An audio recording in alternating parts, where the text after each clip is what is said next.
Assalamualaikum warahmatullahi taala wabarakatuh. Okey, untuk kelas hari ini cikgu akan bincangkan jawapan bagi soalan yang cikgu dah bagi minggu lepas. Okey. Soalan yang pertama, aliran dokumen berikut berlaku dalam urus niaga tunai. Maknanya di sini ada tunai masuk ataupun tunai keluar. Bermula daripada pesanan belian. Siapa yang buat pesanan belian ni? Orang yang membeli lah. Contoh kalau kamu nak beli barang, kamu pesan dulu barang tersebut. Okey, pihak pembekal akan menghantar invoice sebaik sahaja pesanan telah dibuat. Maknanya di sini kita tak ada bayar apa-apa lagi. Kita buat belian tu secara hutang. Dan kemudian sampai satu masa kita akan bayar hutang yang telah tertera dalam invoice. Apabila tunai kamu bayar untuk menjelaskan hutang, dokumen yang kamu akan terima adalah resit. Resit. Sama seperti mana kamu membuat pembayaran yuran sekolah. Bila bayar yuran, kita akan terima resit. So, jawapannya ialah B. Soalan yang kedua. Pada 30 Julai 2011, Su membeli barang niaga berharga 600 secara kredit dengan syarat 15% 10 hari, 10% 15 hari. Berapakah jumlah hutang yang perlu dibayar pada 10 Ogos 2011? Daripada tarikh 30 Julai hingga 10 Ogos ada berapa hari? 30,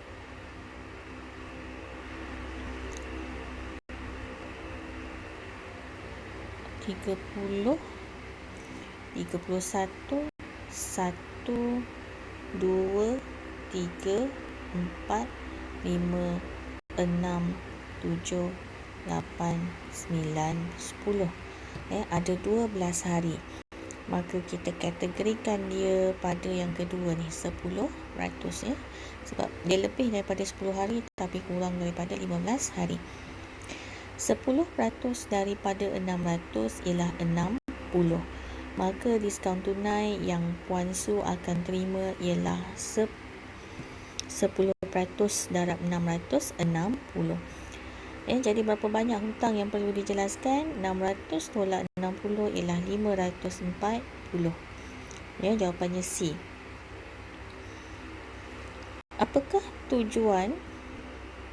Apakah tujuan diskaun niaga diberikan? Diskaun niaga kita berikan untuk menggalakkan pelanggan menjelaskan hutang. So, menggalakkan pelanggan membeli secara tunai tak tepat. Mendorong pelanggan diskaun niaga. Diskaun niaga kita nak galakkan pelanggan membeli secara pukal. So, jawapannya ialah B. Mendorong pelanggan membeli barang niaga secara pukal. Jawapannya ialah B. Maklumat berikut diambil daripada perniagaan Amin Enterprise. Pemilik menghantar dokumen kepada pelanggannya untuk mengenakan bayaran tambahan bagi pengangkutan. Nampak? Mengenakan bayaran tambahan, menambahkan hutang.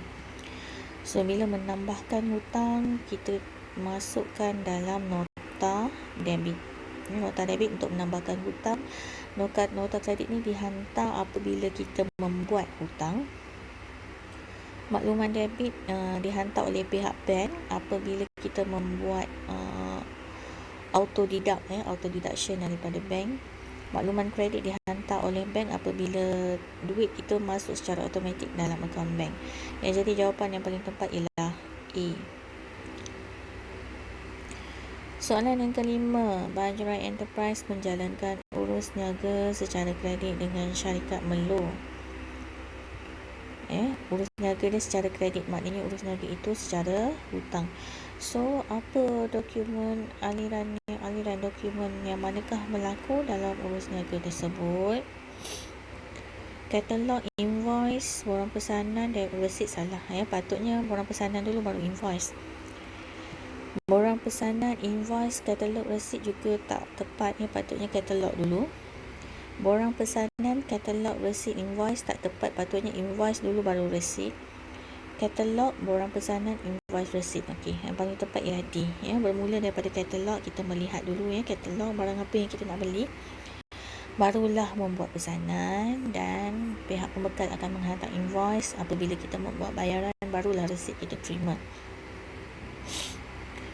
Soalan yang ke-6.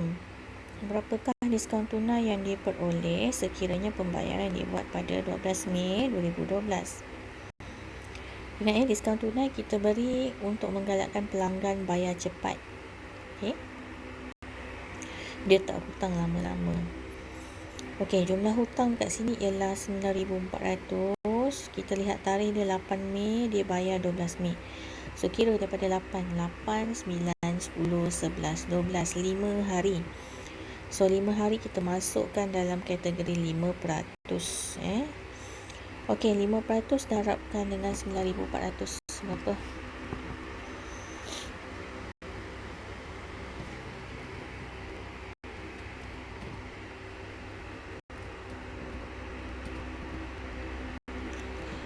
Okey, 470. Diskaun tunai yang dia akan terima ialah 470. So, jumlah hutang yang perlu dibayar tolaklah 9,400 tolak 470. Diskaun yang dibagi.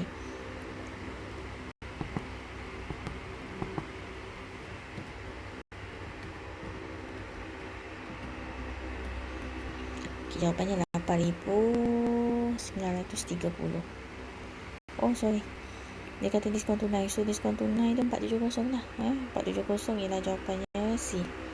Dia tanya diskaun tunai berapa. Okey. Petikan buku tunai berikut diperoleh daripada sebuah perniagaan. Buku tunai, debit duit keluar, debit duit masuk, kredit duit keluar. Dokumen manakah yang digunakan sebagai sumber catatan bagi urus niaga tersebut? Urus niaga dia apa ni? Real Smart Store 200. Okay. Bila timbul dalam butiran adalah nama kedai ataupun nama siapa-siapa lah, maknanya dia membayar hutang. Bila membayar hutang, maknanya dia ni siapa? Dia ni adalah ABB. So, once dia bayar, once kita bayar guna slip daftar tunai, tak logik. Slip daftar tunai ni bila untuk urus niaga jualan secara tunai. Keratan cek, yes, B. Bil tunai juga bila berlaku jualan tunai, belian tunai. Resit bila kita bayar, kita akan dapat. Okey, so keratan cek tak logik lah sebab kita bayar tunai kan. Jadi jawapannya ialah D. Logiknya bila kita bayar, kita dapat resit. Encik Suni, pemilik perniagaan Suni Enterprise, membeli rak pameran secara kredit bernilai 3,000 untuk kegunaan perniagaan. Secara kredit, dia membeli rak pameran. Rak pameran ini ialah aset bukan semasa. Apakah dokumen yang terlibat dalam urus niaga tersebut? Cek tak logik lah sebab kita belum bayar. Resit juga tak logik sebab kita belum bayar. Invoice jawapannya, sebab kita belum bayar. Hutang kan? Okay. Bil tunai juga tak logik. Bil tunai bila bil tunai berlaku untuk jualan, jualan atau belian secara tunai. Cek, resit, tunai ni semua secara tunai. Okey. Wan Aimi, seorang pembekal alat tulis, telah menghantar barangan yang dipesan oleh pelanggannya bersama dengan nota serahan dan invoice. Nampak invoice ni maknanya jualan kredit ya. Selepas beberapa hari kemudian, Mela mendapati invoice tersebut terkurang charge. Patutnya kita charge dia 8,000 tapi kita tulis dekat invoice tu 7,000. So kita terkurang charge 1,000. Dokumen yang mana perlu dihantar oleh Aimi kepada pelanggannya untuk membetulkan invoice tersebut. So, dalam kes ni kita nak menambahkan hutang yang kita tersalah catat. Patutnya 8,000, dia kurang 1,000 kan. So, bila nak menambahkan hutang yang mana? Nota debit. Nota debit menambah hutang. 10. Penyataan manakah benar berkaitan dokumen berkaitan diskaun niaga? Ingat, diskaun niaga untuk membeli secara pukal. Yang mana jawapan yang 4A lah. Galakan pembelian dalam kuantiti yang banyak. Yang banyak tu pukal lah. 11. Maklumat berikut berkaitan dengan urus niaga yang berlaku di kedai kemudi Timur Elektronik Sdn Bhd. Pengurus perniagaan telah mengambil dan memasang 2 unit alat pendingin hawa yang berkos 1,100 seunit di pejabat kedai. Mengambil, ada perkataan mengambil. Mengambil ni namanya ambilan. Tapi ambilan tu untuk kedai. So dokumen ni apa? Memo lah. Mana ada duit keluar kan? Resit tak ada. Kita tak hutang. Nota debit tak nambah hutang. So jawapannya C. Antara berikut yang manakah sebab makluman kredit dikeluarkan? Makluman kredit ialah dokumen yang dikeluarkan oleh pihak bank yang memaklumkan kepada kita duit dalam bank bertambah. Faedah atas simpanan tetap, yes, bertambah duit dalam bank. Dividen atas pelaburan, ya. Faedah atas overdraft, belanja. Charge bank juga belanja. Jadi jawapannya 1 dan 2. 13. Situasi berikut berlaku dalam perniagaan Ahmad. Encik Ahmad telah menghantar email kepada pembekal cedik komputer untuk membeli 2 buah komputer bagi tujuan kegunaan pejabat secara kredit. Dia baru email, belum beli lagi. Tapi proses apa yang berlaku? Bermula daripada pesanan belian, dia memesan kan. Lepas tu pihak yang menjual akan menghantar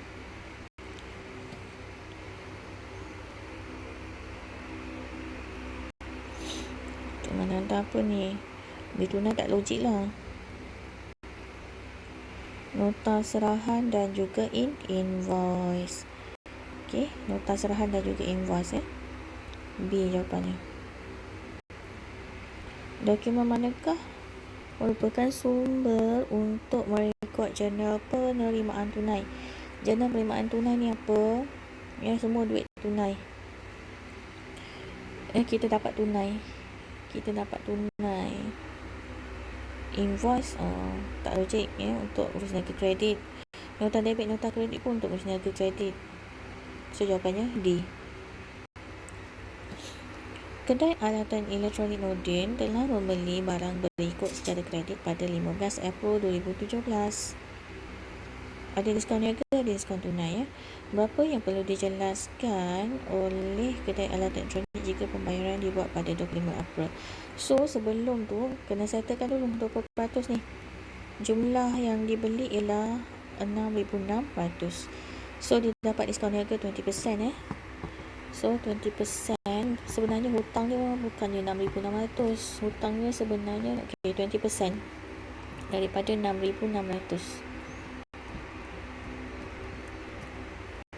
Dia dapat diskaun niaga.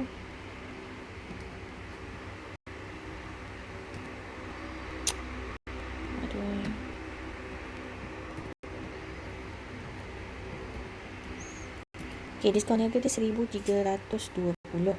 So jumlah hutang sebenarnya berapa? 6,600 tolak 1,320. Jumlah hutang dia ialah 5,280.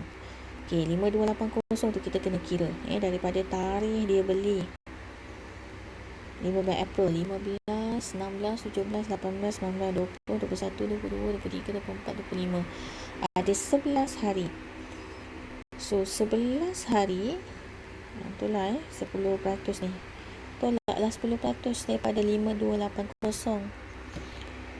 10% daripada 5,280 ialah 528. So jumlah yang perlu dibayar ialah 5,280 tolak 528. Jumlah yang dia perlu bayar ialah 4,752. Jawapannya B. Soalan 16. Pilih padanan yang betul bagi dokumen dan urus niaganya. Invoice dengan belian secara kredit, betul. Bil tunai, penerimaan diskaun tunai, salah. Keratan cek, bukti penerimaan wang, salah. Keratan cek, bukti pembayaran. Nota debit, pulangan barang niaga, bukan.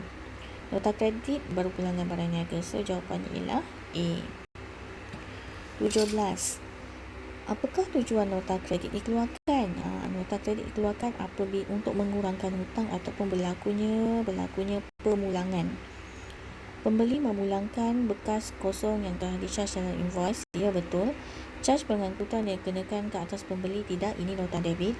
Jumlah dalam invoice terkurang charge, tidak, ini nota debit. Komisen diberi kepada pembeli, lagilah tak logik. Jawapannya mana ni? Mengurangkan hutang. Charge pengangkutan dikenakan ke atas pembeli, ini menambahkan hutang. Jumlah dalam invoice terkurang charge.